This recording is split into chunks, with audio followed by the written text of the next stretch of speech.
السلام علیکم ورحمۃ اللہ وبرکاتہ نحمدہ ونصلی علی رسولہ الکریم اما بعد۔ تمام بھائی اور بہنوں کا استقبال ہے، امید ہے آپ سب خیریت سے ہوں گے۔ الحمدللہ، اللہ کا شکر ہے میں بھی خیریت سے ہوں۔ تو قرآن پاک میں ہم اور آپ پہنچ گئے ہیں پارہ نمبر 2 میں۔ ابھی بھی سورہ بقرہ ہی چل رہا ہے۔ تو سورہ بقرہ آیت نمبر 155 اینڈ 156 انشاءاللہ تعالی آج ہم اور آپ کریں گے پورے تجوید و قواعد کے ساتھ۔ تو اگر میرے چینل پر آپ نئے ہیں اور پہلی بار میری ویڈیو دیکھ رہے ہیں اور تجوید کے ساتھ قرآن کو سیکھنا چاہتے ہیں تو ضرور چینل کو سبسکرائب کر لے تاکہ میری ہر آنے والی ویڈیو آپ تک بآسانی پہنچے اور اس سے آپ تجوید کے ساتھ قرآن کو پڑھنا سیکھ سکیں۔ ویڈیو کو شیئر بھی کیا کرے صدقہ جاریہ کی نیت سے تاکہ اللہ تعالیٰ آپ کو اس کا اجر دے۔ یقیناً اللہ تعالیٰ اچھی چیزوں کو پھیلانے کے لیے اس کا اجر اللہ تعالیٰ دیتے ہیں۔ تو اگر آپ اس چیز کو شیئر کرتے ہیں اور کوئی بھی ایک بندہ یا ایک بندی کچھ بھی سیکھتا ہے آپ کے شیئر کرنے سے تو اللہ تعالیٰ آپ کو اس کا اجر دے گا۔ چلیے سبق شروع کرتے ہیں۔ اعوذ باللہ من الشیطان الرجیم، بسم اللہ الرحمن الرحیم، وَلَنَبْلُوَنَّكُمْ بِشَيْءٍ مِّنَ الْخَوْفِ وَالْجُوعِ وَنَقْصٍ مِّنَ الْأَمْوَالِ وَالْأَنفُسِ وَالثَّمَرَاتِ وَبَشِّرِ الصَّابِرِينَ الَّذِينَ إِذَا أَصَابَتْهُم مُّصِيبَةٌ قَالُوا إِنَّا لِلَّهِ وَإِنَّا إِلَيْهِ راجعون۔ تو 2 آیتوں کو میں نے تلاوت کی ہے، یہ تقریباً 2.5 لائنز کا ہے۔ تو سب سے پہلے اوپر آ جائیں۔ پہلا لفظ ہے وَلَنَبْلُوَنَّكُمْ، واو زبر وا، لام زبر لا، نون با زبر نب۔ تو یہ جو 2 حرف ہے واو اور لام دونوں کے اوپر کیا ہے؟ زبر کی حرکت ہے۔ تو کوئی مشکل بات نہیں ہے، زبر میں کسی قسم کی کوئی غلطی نہیں ہوتی، نہ پہلے ہوتی تھی نہ اب ہوتی ہے۔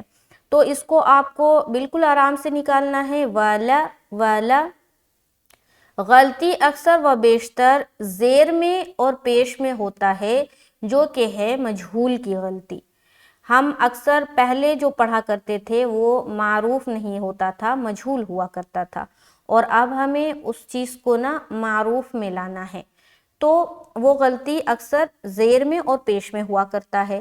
تو یہاں پر واو کے اوپر بھی زبر ہے، لام کے اوپر بھی زبر ہے، تو یہاں پر بالکل آپ کو آرام سے زبر کی حرکت کے ساتھ پڑھنا ہے۔ آگے چلیں گے تو نون کو با سے ملانا ہے۔ اب جب بھی کسی حرف کے اوپر اگر آپ سکون دیکھیں یعنی کہ جزم دیکھیں، یہ جو آپ دیکھ رہے ہیں نا چھوٹی سی دال کی طرح بنا ہوا، اسے کہا جاتا ہے جزم اور سکون، دونوں ایک ہی سمبل کا نام ہے۔ یہ نشان کا نام جزم بھی ہے اور سکون بھی ہے۔ سکون ہم عربی میں کہتے ہیں اور اردو میں اسے جزم کہا جاتا ہے۔ تو یہ جو نشان ہے نا، یہ جو علامت ہے، وہ کسی بھی حرف کے اوپر آ جائے تو سب سے پہلے آپ کو اپنے ذہن کو دوڑانا ہے کہ یہ حرف جس کے اوپر یہ سکون آیا ہے کیا وہ حروف قلقلہ میں سے ہے یا حروف غیر قلقلہ میں سے ہے۔ اگر حروف قلقلہ میں سے ہے تو آپ کو اپنی آواز ٹکرانی ہے، یعنی کہ قلقلہ کرنا ہے، ایکو ساؤنڈ نکالنا ہے، یا باؤنسنگ ساؤنڈ کہہ لے یا ہلانا کہہ لے، جو بھی کہہ لے۔ تو اس طریقے سے آپ کو نکالنا ہے کہ وہ حرف ڈبل ڈبل معلوم ہو۔ دوسری بات، اگر وہ حرف جس کے اوپر سکون ہے وہ حروف قلقلہ میں سے نہیں ہے بلکہ اس کے علاوہ ہے تو آپ کی آواز وہاں پر اسٹاپ یا اٹک جائے گی، وہاں سے لوٹتی ہوئی معلوم نہیں ہوگی۔ تو یہ دو چیزیں سمجھ آ گئی آپ کو کہ قلقلہ والا حرف اور غیر قلقلہ والا حرف میں کس طرح سے ملایا جائے گا۔ تو یہاں پر دیکھیں گے کہ یہ حرف ہے با، کیا ہے؟ با، اور با حروف قلقلہ کے اندر آتا ہے۔ بتایا تھا کہ حروف قلقلہ کتنے ہیں؟ 5 ہے۔ کتنے؟ 5۔ غور سے سنیں کیا کیا ہے۔ قاف، قاف یعنی کہ نقطے والی قاف، یہ والی قاف، یہاں پر آپ دیکھ رہے ہیں قاف نقطے والی، یہ قاف، اوکے۔ قاف، دوسرا ہے با، تیسرا ہے با، قاف، 2 ہو گیا، تا، جیم، دال، یہ 5 حروف ہے۔ قاف، تا، با، جیم، دال، یہ 5 حروف ہے۔ تو اس میں سے با بھی آ رہا ہے یہاں پر۔ تو جب نون کو با سے ملائیں گے تو ہمیں کیا کرنا ہوگا؟ اپنی آواز کو ٹکرانی ہوگی۔ تو ہم یہاں پر پڑھیں گے وَلَنَبْ، وَلَنَبْ، نب، نب، نب۔ اگر کوئی یہاں پر پڑھے وَلَنَبْ، کیا پڑھے؟ غور سے سنیں آواز کو، وَلَنَبْ، وَلَنَبْ، تو قلقلہ نہیں ہوا، جو کہ غلط ہے۔ قاعدے کے اعتبار سے، رول کے اعتبار سے، تجوید کے اعتبار سے یہ جو ساؤنڈ آپ نے نکالا ہے وہ غلط ہے۔ تو اسے نکالنا کیسا ہے؟ وَلَنَبْ، نب، نب، ب، ب، ب، یہ جو ساؤنڈ آ رہی نا، واپس نب، نب، نب، لگ رہا نا کہ با کو ہم 2 مرتبہ ادا کر رہے، نب، نب، لگ رہا نا 2 مرتبہ ادا کر رہے۔ یہی کہلاتی ہے ایکو ساؤنڈ یا باؤنسنگ ساؤنڈ، یا ہلا کر یا ڈبل ڈبل نکالنا، جو بھی کہہ لے۔ تو یہ ہے قلقلہ، ٹھیک ہے۔ آگے لام پیش، لو، واو نون زبر ون، لو ون۔ اب نون کے اوپر شد ہے تو نون مشدد کا غنہ کریں گے۔ بتایا تھا کہ 2 حرف ایسے ہیں وہ کسی بھی بغیر کسی شرط کے وہاں پر ہمیں غنہ کرنا ہے۔ وہ 2 حرف کیا کیا ہے؟ نون اور میم۔ جب ان کے اوپر شد آ جائے یعنی کہ تشدید آ جائے، اب یہاں پر ایک چیز خلاصہ کروں کہ یہ جو نشان آپ دیکھ رہے ہیں نا، کنگھی کی طرح بنا ہوا، یا آپ یوں کہہ لے کہ ڈبلیو کا طرح بنا ہوا ہے، تو اس نشان کو، اس علامت کو ہم اردو میں تشدید کہتے ہیں، اور عربی میں اسے شد کہا جاتا ہے۔ کیا کہا جاتا ہے؟ شد۔ تو جب بھی یہ شد میم کے اوپر آ جائے تو میم مشدد بن جائے گا، نون کے اوپر آ جائے تو نون مشدد بن جائے گا۔ تو جب بھی یہ 2 حرف کے اوپر آپ کو یہ شد والی علامت دکھے تو آپ کو غنہ کرنا ہے۔ اب غنہ کسے کہتے ہیں؟ غنہ کہتے ہیں ناک میں تھوڑی دیر آواز کا روکنا۔ اب تھوڑی دیر جو آواز کو روکیں گے اس کی مقدار کیا ہے؟ اس کی مقدار ہے 1 الف۔ جیسے کہ یہاں پر جب ہم غنہ کریں گے تو کیسا پڑھیں گے؟ وَلَنَبْلُوَنَّكُمْ، وَلَنَبْلُوَنَّ، ون، بس اتنا ہی کرنا، وَنَّكُمْ، ٹھیک ہے۔ تو یہ ہم نے غنہ کیا۔ تو پہلا یہاں با میں قلقلہ، لام کو جل پڑ رہے، واو کو نون سے ملاتے ہوئے ہم غنہ کر رہے، جو کہ ہے نون مشدد کا غنہ۔ آگے چلیں گے تو کاف میم پیش کم۔ اب یہاں پر دیکھیں کہ میم ساکن ہے، میم ساکن ہے نا، اور میم ساکن کے بعد حرف با آ گیا۔ میم ساکن آ گیا تو یہ میم ساکن کے قاعدے میں چلا جائے گا، اور میم ساکن کے کتنے قاعدے ہیں؟ 3۔ پہلا ہے ادغام شفوی، دوسرا ہے اخفاء شفوی، اور تیسرا ہے اظہار شفوی۔ تو یہ میم ساکن کے بعد جب با آ جائے، یہاں پر دیکھیں میم ساکن ہے نا، اور اس کے بعد حرف با آ گیا تو یہ ہو گیا اخفاء شفوی۔ لہٰذا یہاں پر اخفاء کرنا ہے۔ کیا کرنا ہے؟ غنے کے ساتھ اخفاء کریں گے، ملاتے ہوئے اخفاء کریں گے۔ کیسے؟ غور سے سنیں۔ وَلَنَبْلُوَنَّكُمْ بِشَيْءٍ وَلَنَبْلُوَنَّكُمْ نَكُمْ، ٹھیک ہے، غنہ کے ساتھ اخفا ہو رہا ہے، یہ کہلاتا ہے اخفاء شفوی کا قاعدہ۔ یہ کب ہوگا؟ جب میم ساکن کے بعد آپ کو با دکھے، تو یہاں پر ہم نے اخفاء شفوی کا قاعدہ کیا۔ آگے بِشَيْءٍ، بازر بی، شین یا زبر شی، بِشَيْء، شی میں ہم جلدی کریں گے کیونکہ یا ساکن ہے اور اس سے پہلے زبر ہے، یا علین کا قاعدہ بن رہا ہے، لہٰذا نرمی کے ساتھ ہم جلد ادا کریں گے۔ بِشَيْء، آگے ام، حمزہ میم دو زیر ام، اب یہاں دیکھیے دو زیر کی تنوین ہے، اس کے بعد حرف میم آ گیا، تو تنوین یا نون ساکن کے بعد اگر چار حرف میں سے کوئی حرف دکھے تو آپ کو ادغام کرنا ہے، وہ بھی غنے کے ساتھ۔ ادغام کے معنی ہے ملانا، اور غنہ آپ کو پتا ہے کیا ہوتا ہے کہ ناک میں تھوڑی دیر آواز کا روکنا غنہ کہلاتی ہے۔ تو جب بھی تنوین یا نون ساکن کے بعد آپ کو چار حرف میں سے کوئی حرف دکھے، وہ چار حرف ہے یا، واو، میم، نون، اس چار حرف میں سے کوئی بھی آپ کو حرف دکھے تو آپ کو ملانا ہے غنے کے ساتھ، جسے کہا جاتا ہے ادغام ناقص کا قاعدہ۔ یہ آپ کو نورانی قاعدے میں تفصیل سے سیکھنے کو ملے گا، تو آپ وہاں سے بھی سیکھ سکتے ہیں۔ تو یہاں پر ہم ملائیں گے غنے کے ساتھ، بِشَيْءٍ بِشَيْءٍ مِنَ الْخَوْفِ، میم زیر می، نون لام زبر نل، مینل، خا واو زبر خو، فا زیر فی، خوفی، تو خو میں جلدی کریں گے کیونکہ واو ساکن سے پہلے زبر ہے، واولین کا قاعدہ ہے، نرمی کے ساتھ جلد ادا کریں گے، فا کو زیر کے ساتھ پڑھیں گے، خوفی۔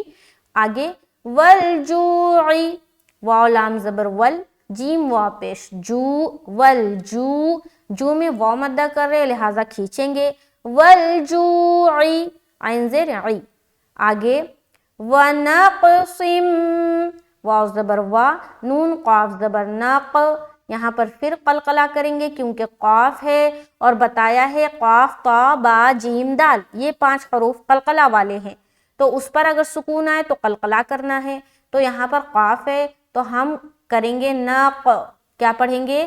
وَنَقْصٍ وَنَقْصٍ، صاد کو موٹا کرتے ہوئے میم میں ملائیں گے تو ہم یہاں پر پھر کریں گے غنہ، ادغام کریں گے غنے کے ساتھ۔ تو یہاں پر دیکھیے، یہاں پر جو ہم لوگوں نے کیا تھا نا، دو زیر کی تنوین کے بعد میم آئی تھی، یہاں بھی دو زیر کی تنوین کے بعد میم ہے، تو یہاں بھی ادغام ناقص کا قاعدہ ہوگا، غنے کے ساتھ ادغام کریں گے۔ وَنَقْصٍ، صاد کو موٹا، سم سم، اس کے بعد مِنَ الْأَمْوَالِ، میم زیر می، نون لام زبر نل، مِنَ الْأَمْوَالِ، وا میں کھینچ رہے، الف مدہ کر رہے، وَنَقْصٍ مِنَ الْأَمْوَالِ، مِنَ الْأَمْوَالِ، لی کو جل چھوڑیں گے۔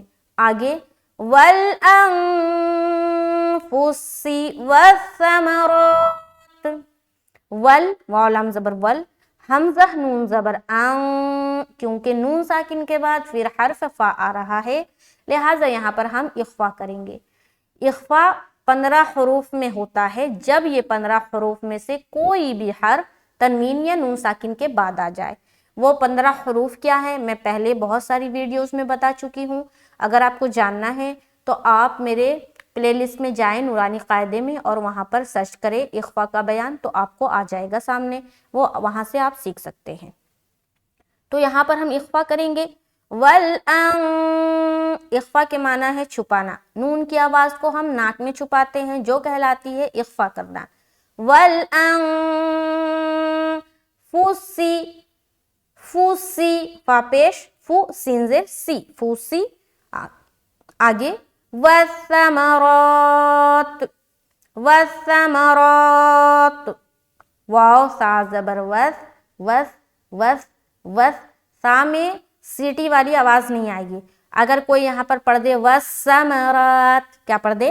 وس وس وس، تو غلط ہو جائے گا، یہاں پر ہمیں پڑھنا ہے وس وس